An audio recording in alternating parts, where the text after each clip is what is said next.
አላበድኩም ማሰማም ጤነኛ ነኝ እኔ እሺ ና አላበድኩም ውጪ እናወራለን ያተሰማም እንዴ ልቀቀኝ ና እሺ ቆይ እስቲ ምን ለቀቅ ቆይ አንድ ለቀቅ ቆይ አይዞህ ተረጋጋ ምን ሆንክ ነው ያልከው በጣም ብዙ ነገር ነው በጣም ብዙ ነገር ስራ ሰራለሁ አልኩኝ ቢዝነስ ሰራለሁ አልኩኝ ሞከርኩኝ ያልሞከርኩት ነገር የለም በመጨረሻው ግን አንድ ቢዝነስ መስራት አለብኝ ብዬ ልክ ሳስበው ይበላበታል ይሰራል አሉ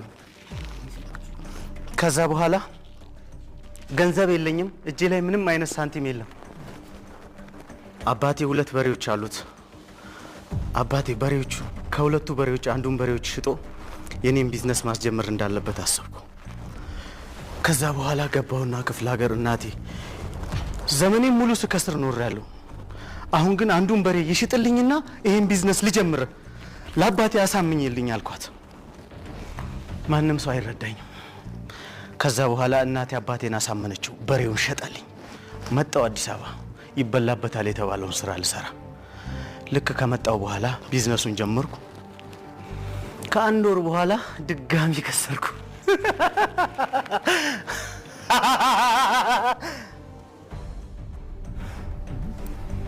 አብጄ መሃል አስፋልት ላይ ዞሮብኝ እየሄድኩ እያለ ወጣቶች ተሰብስበው የሆነ የተለጠፈ ነገር ያነባሉ ምንድነው እስኪ የሚያነቡት ነገር ለኔም ይሆናል እንዴ ያልኩኝና ዞሮብኛል አይደለም እኔ ልክ ሳየው ወረቀቱን ጠጋ አልኩና እንደዚህ ሳይ ውጭ ሀገር መሄድ የሚፈልግ በተለይ አውሮፓ ብር ያለው ሰው እንልካለን ሲሉ በቃ እኔ አብቅቶልኝ ነበር ከዚህ በኋላ አውሮፓ መሄድ አለብኝ አልኩ እድል መቀየር ቻንስ መቀየር ሁሉንም ነገር መሞከር ከዛ በኋላ ልክ ሳስበው ግን ብር የለኝም መጨረሻዬ አሁንም ያለው አንድ በሬ ያለችው አባቴ ግን አንዱ በሬ ተሽጦ እኔ ውጭ ሀገር ሊልከኝ አይችልም ከዛ በኋላ እናቴ ነች ያለችኝ ሐሳብ እማዬ ከዚህ በኋላ አውሮፓ መሄድ አለብኝ ህይወታችሁን እቀይርላችኋለሁ የተሸጠውን በሬ እገዛለሁ አውሮፓ እገባለሁ እማዬ መሃል አዲስ አበባ ላይ ሸምነን ትያለሽ አባቴ በሬዎች ጥምድ እገዛልሃለሁ አውሮፓ መግባት አለብኝ አልኩት ከዛ አባቴ እንደማይረዳኝ ስለማቅ እናቴ መጀመሪያ አሳመንኳት ከዛ በኋላ እናቴም አላንገራገረችም እሺ አለች አባቴ ግን ከብዶኝ ነበር በስተመጨረሻ ግን እኔና እናቴ ተመካክረን አባቴን አሳመን ነው በሬውን ሽጦ ብሩ ስላላወጣለት መሬቱን አስይዞ በአራጣ መልክ ብር ተበደረልኝ ያንን ሁሉ ብር ይዤ አውሮፓ ልገባ መጣው አዲስ አበባ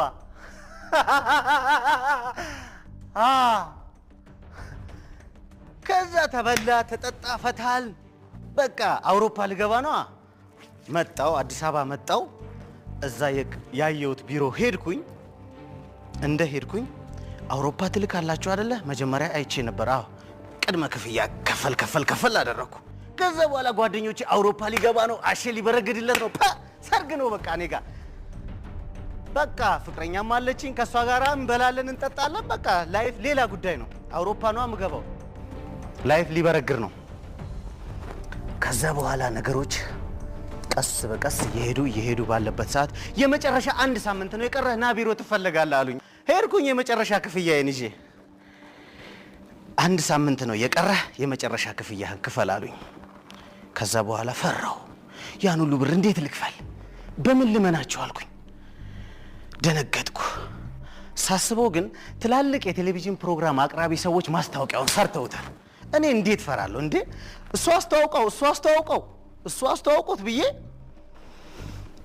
መክፈል አለብኝ አልኩ ምክንያቱም መጀመሪያውኑ ራሴን አሳምኛለሁ አለመሄድ እሄዳለሁም ብዬ ከፈልኩ ሄድኩኝ በቃ አውሮፓ ልገባ ነው ተባለ ፌሽታ ነው ደስታ ነው በስተመጨረሻው ቀኔ ልክ ሲደርስ እንደነገ ሲሆን ስልክ ስደውል ስልካቸው አይሰራም አይ ቢዚ ሆኖ ነው ብዙ ወጣቶች ስለሚልኩ ቢዚ ሆነው ነው ቀናቸው ነገ ስለሆነ ቢሮ መሄድ አለብኝ ብዬ በቃ ትኬት ተቆርጦላል ተብዬ ተነግሮኛል በቃ ከ3 ቀን በፊት ሄድኩኝ እኔ በቃ ሁሉ ነገሬን አዘጋጅቻለሁ ልክ ቢሮ ሄድኩኝ። ዘና ብዬ ልሄድ አውሮፓ። ልክ ቢሮ በር ላይ ስደርስ ወጣቶች በዛን ቀን የተቀጠሩት በጠቅላላ እያለቀሱ ነው። ለቅሶ ቤት ነው የገባሁት ወይ ሴት ነው የማየው? ማመን አቃተኝ። አልገባኝም። ደነገጥኩ። እንዴት ላውራ? አንደበቴ የተሳሰረ። ቀስ አልኩና አባ ምንድነው ቢሮ ዝግ ነው አልገባኝም አልኩት። ምን ትጠይቃለህ እያየህ አይደል እንዳለኝ። ድጋሜ ሄድኩ። እማ ምንድነው እዚህ ጋር አልኳት። እሷ እያለቀሰች ነው እማዬ እያለች። የኔስ እናት በሬዎቹስ እንዴት ልበል? በሬዎቹ ተሽጠዋል ሁለቱ። መሬቱ በአራጣ ተይዘዋል። አውሮፓ ልገባ ነው እኔ። መንገዴ ወዴት ነው? እንዴት ልመን? እኔ አውሮፓ ልገባ ነው እኮ። ወይኔ አሼ። እናቴ ትደውላለች። የእናቴን ስልክ ፈራው፣ ማንሳት ፈራው። ሰው የእናቱን ስልክ ማንሳት እንዴት ይፈራል? ፈራው የእናቴን ስልክ ማንሳት። ጓደኞቼ ጋር ስደውል ስልክ አያነሱም። አይ እስኪ ሌላኛው ጋር ልደውል አልኩ። አንድ በአንድ ስደውል ስልካቸው አይሰራም። ቀስ በቀስ ራቁኝ። አይ የነገር ህልም መሆን አለበት አልኩ። ስደውል ቀስ ቀስ እያሉ ራቁ። የቀረችኝ አንድ ፍቅረኛ የነበረች የትም አትሄድም ብዬ በጣም ተስፋ ያደረኩባት፣ አውሮፓ ስገባ ወይ እዛ እንጋባለን አሊያም እዚህ ከመጣው በኋላ እንጋባለን፣ እዛ ወይ ወስድሻለሁ ብዬ ብዙ ነገር ተመካክረን በስተመጨረሻ ሚስቴን ስፈልግ እሷ እኮ ፕሮሰስ ጀምራ ነበረ። አረብ ሀገር ሄዳለች አሉኝ። የኔ መሄጃ የት ነው? መሞት አይገባኝም ታዲያ እኔ?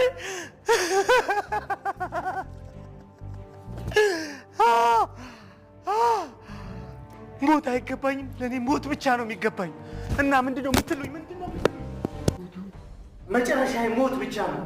አንድ ጓደኛ የነበረ እዚህ ውስጥ ወዳደራለሁ ብሎኝ ይዞኝ አልመጣም።